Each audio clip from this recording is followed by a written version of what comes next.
A silverback gorilla is capable of feats of strength humans can't touch, but in a jump contest, that physical advantage disappears against a human athlete.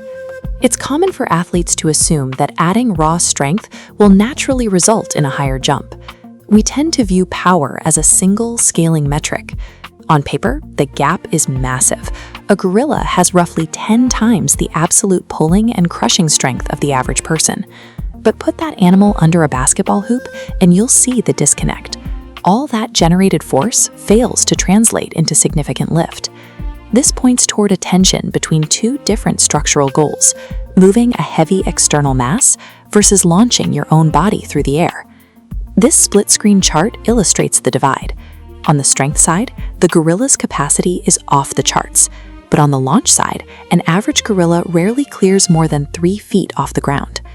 This diagram shows the human athlete's data by comparison. A trained jumper often reaches a 40-inch vertical, outjumping the primate by nearly 3-to-1. This happens because force production and velocity are distinct biological priorities. Producing maximum force over a long period is a different mechanical task than producing a burst of speed. Jumping relies on what we call kinetic spring.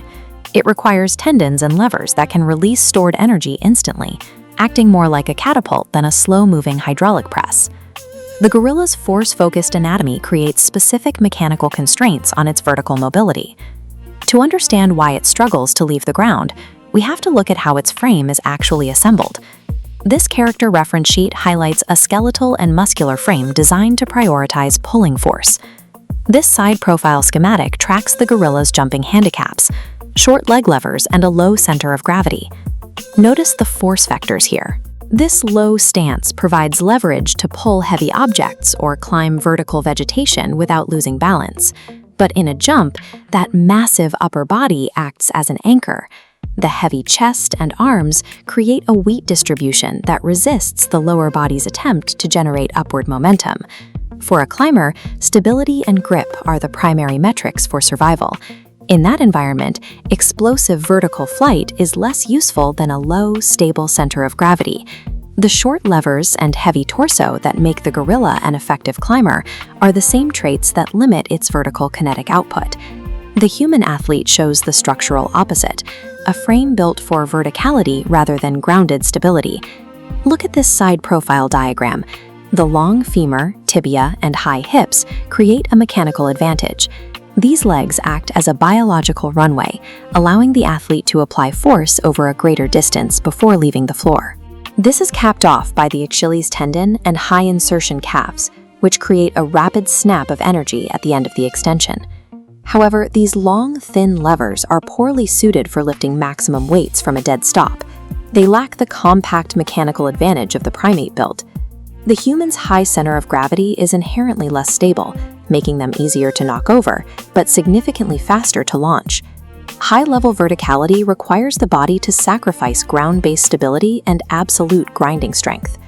These biological profiles represent the extremes we see in training. It is the gap between a powerlifter and a plyometric athlete. This chart plots ground stability against vertical velocity. You can see that heavy lifting and explosive jumping exist at opposite ends of the spectrum. Once you reach a certain strength base, adding more weight to your squat often leads to diminishing returns in your jump height. This is known as the strength trap.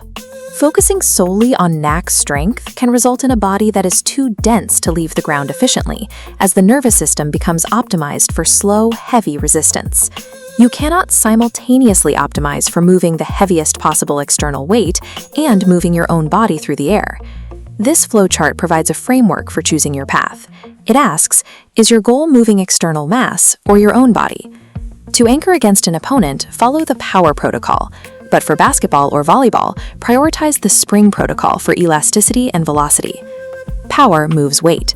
Spring wins the sky. Evaluate your own training goals through this lens.